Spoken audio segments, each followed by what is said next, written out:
Hello guys, Calibri Training and Development. Let's talk English-ലേക്ക് സ്വാഗതം. കഴിഞ്ഞ 2-3 വീഡിയോകളായിട്ട് നമ്മൾ കണ്ടുകൊണ്ടിരിക്കുന്നത് വാക്കുകളുടെ ലെവലിലുള്ള ഇംഗ്ലീഷ് പഠനത്തെക്കുറിച്ചാണ്. അതിന്റെ തന്നെ ഒരു കണ്ടിന്യൂഷൻ ആണ് ഇന്ന് നമ്മൾ കാണാൻ പോകുന്നത്. കഴിഞ്ഞ വീഡിയോയിൽ നമ്മൾ കണ്ടിരുന്നത് പ്രോനൗണിനെ കുറിച്ചാണ്.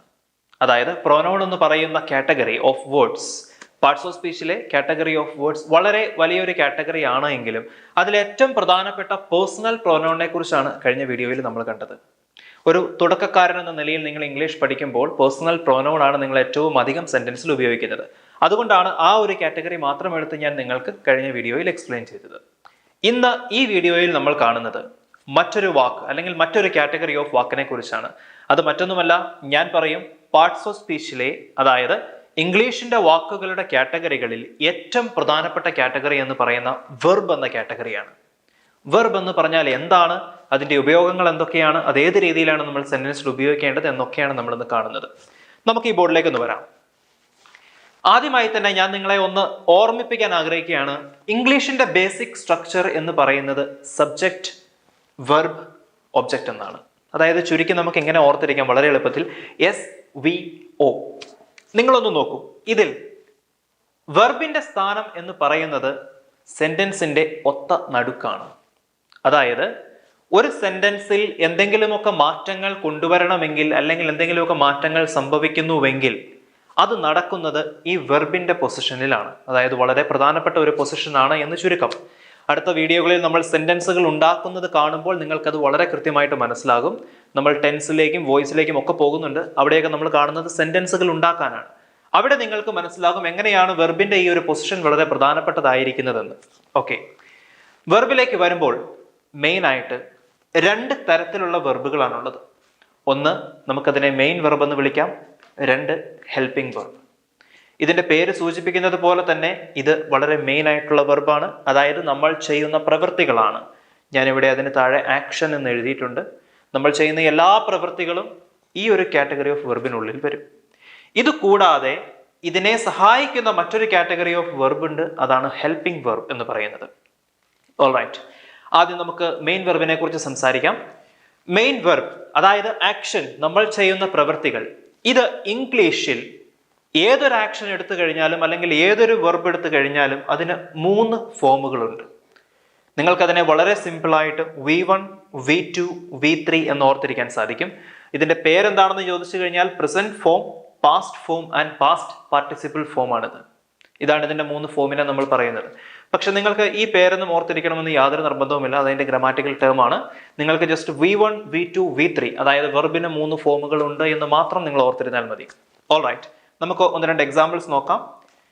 ഗോ, അതായത് V1 എന്ന് പറയുന്നത് ഗോ ആണെങ്കിൽ V2 വെന്റ് ആണ്. അതിന്റെ V3 എന്ന് പറയുന്നത് ഗോൺ ആണ്.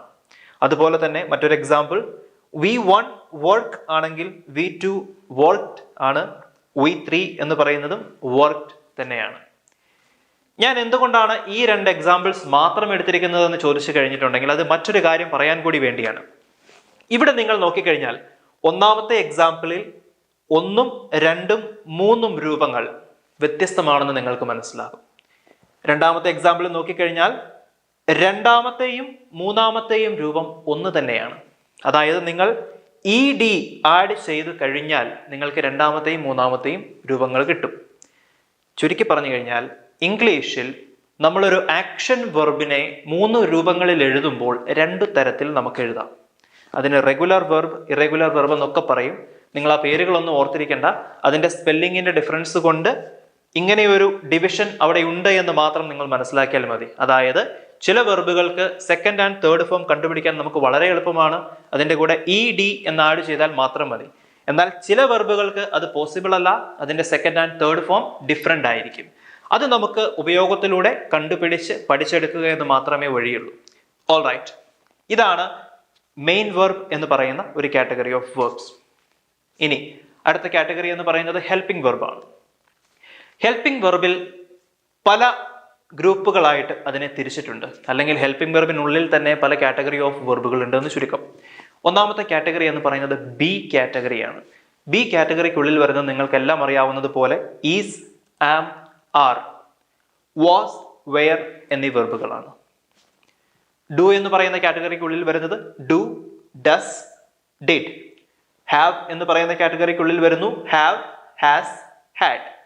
ഇത് മൂന്നും കൂടാതെ മറ്റൊരു കാറ്റഗറിയാണ് മൊഡാൽ എന്ന് പറയുന്നത്. മോഡൽ അല്ല, മൊഡാൽ. ഈ മൊഡാൽ എന്ന് പറയുന്ന കാറ്റഗറിക്കുള്ളിൽ വരുന്ന വെർബുകളാണ് can, may, might, could, would etcetera. അത് ഒരുപാട് വെർബുകളുണ്ട്. ഈ ഒരു കാറ്റഗറി, മൊഡാൽ എന്ന് പറയുന്ന കാറ്റഗറിയെ കുറിച്ച് തനിയെ ഞാൻ വേറൊരു സെപ്പറേറ്റ് വീഡിയോ ചെയ്യുന്നുണ്ട്. അതുകൊണ്ട് ഞാൻ ഇപ്പോൾ അതിനെക്കുറിച്ച് കൂടുതൽ എക്സ്പ്ലനേഷൻസ് തരുന്നില്ല. ഇനി ഇവിടെ കൊടുത്തിരിക്കുന്നതിൽ ഞാൻ ഇവിടെ ചെറിയൊരു ഗ്യാപ്പ് ഇട്ടിട്ടാണ് എഴുതിയിരിക്കുന്നത്. മറ്റൊന്നും കൊണ്ടല്ല, ഈസ്, ആം, ആർ നമ്മൾ പ്രസന്റ് സമയത്ത് ഉപയോഗിക്കുന്നതാണ്. അതായത് നമ്മൾ ഇപ്പോൾ നടക്കുന്ന കാര്യങ്ങളെ സൂചിപ്പിക്കാൻ ഉപയോഗിക്കുന്നതാണെങ്കിൽ വാസ് ഓർ വെയർ കഴിഞ്ഞു പോയ കാര്യങ്ങൾക്ക് വേണ്ടി ഉപയോഗിക്കുന്നതാണ്. അതുപോലെ തന്നെ ഡു, ഡസ് പ്രസന്റ് കാര്യങ്ങൾക്ക് വേണ്ടി ഉപയോഗിക്കുന്നു. ഡിഡ് പാസ്റ്റിലെ കാര്യങ്ങൾക്ക് വേണ്ടി ഉപയോഗിക്കുന്നു. ഹാവ്, ഹാസ് പ്രസന്റിലെ കാര്യങ്ങൾക്ക് വേണ്ടി ഉപയോഗിക്കുന്നു. ഹാഡ് പാസ്റ്റിന് വേണ്ടി ഉപയോഗിക്കുന്നു. അപ്പോൾ ഇത്രയും കാറ്റഗറികൾ ഉൾപ്പെടുന്നതാണ് ഹെൽപ്പിംഗ് വെർബ് എന്ന് പറയുന്നത്. ഇതിന്റെ മറ്റൊരു പേരാണ് ഓക്സിലറി വെർബ്. അതൊന്നും നിങ്ങൾ ഓർത്തിരിക്കണമെന്നില്ല. ഈ പേരാണ് നിങ്ങൾക്ക് കുറച്ചുകൂടി ഓർത്തിരിക്കാൻ എളുപ്പം. ഹെൽപ്പിംഗ് വെർബ്, അതായത് സഹായക്രിയ എന്ന് നമ്മൾ മലയാളത്തിൽ ഇതിന് പറയും. ഓൾറൈറ്റ്. അപ്പോൾ വെർബിനെ രണ്ടായിട്ട് തിരിച്ചിരിക്കുന്നു. നമ്മൾ കോമൺ ആയിട്ട് ഇതിനെ വെർബ് എന്ന് പറയുമെങ്കിലും അതിനുള്ളിൽ മെയിൻ വെർബ് ഉണ്ട്, ഹെൽപ്പിംഗ് വെർബ് ഉണ്ട്. ഇതിന്റെ രണ്ടിന്റെയും കൂടെ കോമ്പിനേഷനിലാണ് സെന്റൻസുകളിൽ മാറ്റങ്ങൾ മുഴുവൻ സംഭവിക്കുന്നത്. അതായത് ഹെൽപ്പിംഗ് വെർബും മെയിൻ വെർബും കൂടി കൂട്ടിയിടുമ്പോഴുള്ള കോമ്പിനേഷനുകൾ. അത് സെന്റൻസ് സ്ട്രക്ചറിലേക്ക് വന്നു കഴിയുമ്പോൾ നമുക്കത് കൂടുതൽ വ്യക്തമായിട്ട് മനസ്സിലാകും എങ്ങനെയാണ് ഹെൽപ്പിംഗ് വെർബുകളും മെയിൻ വെർബുകളും കൂട്ടിയിട്ട് നമ്മൾ സെന്റൻസുകൾ ഡിഫറെന്റ് ആയിട്ട് ഉണ്ടാക്കുന്നത് എന്നുള്ളത്. ഓൾറൈറ്റ്. ഇനി വെർബിനെ കുറിച്ച് മറ്റൊരു കാര്യം കൂടി പറയുവാനുണ്ട്. അതെന്തുകൊണ്ടാണ് ഇവിടെ പറയുന്നതെന്ന് ചോദിച്ചു കഴിഞ്ഞാൽ, നമ്മൾ പാസീവ് വോയിസ് പഠിക്കുന്ന സമയത്ത് ഇനി പറയാൻ പോകുന്ന കാര്യം നിങ്ങൾക്ക് അവിടെ ഉപകാരപ്പെടും. ശ്രദ്ധിക്കുക. രണ്ട് ഗ്രൂപ്പ് ഓഫ് വെർബുകൾ ഉണ്ട് എന്ന് നമുക്ക് പറയാം. ഒന്ന് ട്രാൻസിറ്റീവ് വെർബ്, മറ്റൊന്ന് ഇൻട്രാൻസിറ്റീവ് വെർബ്. ആ പേരുകൾ ഒട്ടും പ്രാധാന്യമല്ല, അതിന് പുറകിലുള്ള ആശയമാണ് നിങ്ങൾ മനസ്സിലാക്കേണ്ടത്. ട്രാൻസിറ്റീവ് വെർബ് എന്ന് പറഞ്ഞു കഴിഞ്ഞാൽ വെർബ് വിത്ത് ഒബ്ജക്റ്റ് ആണ്. അതായത് ആ വെർബിന് ഒരു ഒബ്ജക്റ്റ് ഉണ്ടായിരിക്കും. ഉദാഹരണം പറഞ്ഞു കഴിഞ്ഞാൽ, ഞാൻ കഴിച്ചു എന്ന് പറയുമ്പോൾ എന്ത് കഴിച്ചു എന്നൊരു ചോദ്യം അവിടെയുണ്ട്. അതായത് ഈറ്റ് എന്ന് പറഞ്ഞു കഴിഞ്ഞാൽ എന്ത്, വാട്ട് എന്ന് നമുക്ക് ചോദിക്കാം. അതിനൊരു ഉത്തരവുമുണ്ട്. Biryani, rice, it can be anything. അതുപോലെ തന്നെ ഞാൻ ഡ്രിങ്ക്, ഞാൻ കുടിച്ചു എന്ന് പറയുമ്പോൾ എന്ത് എന്നൊരു ചോദ്യം അവിടെയുണ്ട്. അതായത് അവിടെ ഒരു ഒബ്ജക്റ്റ് ഉണ്ട് എന്ന് ചുരുക്കം. എന്നാൽ നേരെ മറിച്ച് ഇൻട്രാൻസിറ്റീവ് വെർബുകളിൽ അവിടെ ഒബ്ജക്റ്റ് ഇല്ല. ഗോ എന്ന് പറയുമ്പോൾ നമുക്ക് വാട്ട് എന്നൊരു ചോദ്യം അവിടെ ചോദിക്കാൻ പറ്റില്ല. കാരണം അത് അതിൽ തന്നെ കംപ്ലീറ്റ് ആണ്. അതിനവിടെ ഒരു ഒബ്ജക്റ്റ് ഇല്ല. ഒന്ന് പ്രൊജക്റ്റ് ചെയ്യാനായിട്ട് അല്ലെങ്കിൽ അതിന്റെ റിസൾട്ട് കിട്ടുന്ന ഒരു ഒബ്ജക്റ്റ് അവിടെ ഇല്ല. ഇങ്ങനെ ഒബ്ജക്റ്റ് ഇല്ലാത്ത ഒരു കാറ്റഗറി ഓഫ് വെർബുകളുമുണ്ട്, ഒബ്ജക്റ്റ് ഉള്ള ഒരു കാറ്റഗറി ഓഫ് വെർബുകളുമുണ്ട്.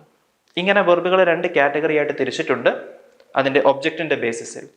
ഇത് നിങ്ങൾ അറിഞ്ഞിരിക്കേണ്ടത് വളരെ അത്യാവശ്യമാണ്. കാരണം ഒബ്ജക്റ്റ് ഉള്ള ട്രാൻസിറ്റീവ് വെർബുകൾക്ക് മാത്രമാണ് പാസീവ് വോയിസ് പോസിബിൾ ഉള്ളൂ. അതുകൊണ്ട് എനിവേ പാസീവ് വോയിസ് പഠിപ്പിക്കുന്ന സമയത്ത് ഞാൻ അവിടെ എത്തുമ്പോൾ വീണ്ടും ഇത് നിങ്ങളെ റിമൈൻഡ് ചെയ്യുന്നുണ്ടാവും. എങ്കിലും ഈ ഒരു കോൺസെപ്റ്റ് മനസ്സിലാക്കിയിരിക്കുക.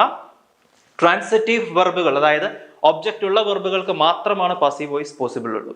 All right. അപ്പോൾ ഇത്രയും കാര്യങ്ങളാണ് വെർബുകളെ കുറിച്ച് പറയാനുള്ളത്. ഏകദേശം നിങ്ങൾക്ക് വെർബ് എന്താണ് എന്നതിനെ കുറിച്ച് ഒരു ധാരണ കിട്ടിയെന്ന് വിചാരിക്കുന്നു. ഒരിക്കൽ കൂടി ഞാൻ റിപ്പീറ്റ് ചെയ്യുകയാണ്.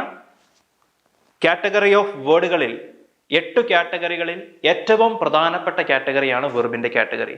കാരണം സെന്റൻസുകളിൽ മാറ്റങ്ങൾ മുഴുവൻ കൊണ്ടുവരുന്നത് ഈ വെർബിന്റെ മേഖലയിലാണ്, അല്ലെങ്കിൽ വെർബിന്റെ പൊസിഷനിലാണ്. അതുകൊണ്ട് വെർബ് നന്നായിട്ട് പഠിക്കുക. ഇനി മറ്റൊരു ടിപ്പ് കൂടി ഞാൻ ഇതിന്റെ കൂടെ പറയാം. നിങ്ങൾക്ക് വൊക്കാബുലറി ഇംപ്രൂവ് ചെയ്യണമെന്ന് ആഗ്രഹമുണ്ടെങ്കിൽ, വളരെ പെട്ടെന്ന് വൊക്കാബുലറി ഇംപ്രൂവ് ചെയ്യുവാൻ, വൊക്കാബുലറി എന്ന് പറഞ്ഞു കഴിഞ്ഞാൽ നിങ്ങളുടെ വേർഡ് പവറാണ്, നിങ്ങളുടെ വേർഡ് സ്ട്രെങ്ത് ആണ്, നിങ്ങൾക്ക് എത്ര വാക്ക് അറിയാമെന്നുള്ളതാണ്. അത് ഇംപ്രൂവ് ചെയ്യണമെന്നുണ്ടെങ്കിൽ നിങ്ങൾ ആദ്യം പഠിക്കേണ്ടത് വെർബുകളാണ്. കാരണം നമുക്കൊരു സെന്റൻസ് ഫോം ചെയ്യുവാനായി സബ്ജക്റ്റിലും ഒബ്ജക്റ്റിലും വരാൻ സാധ്യതയുള്ള കാര്യങ്ങൾ വളരെ ലിമിറ്റഡ് ആണ്.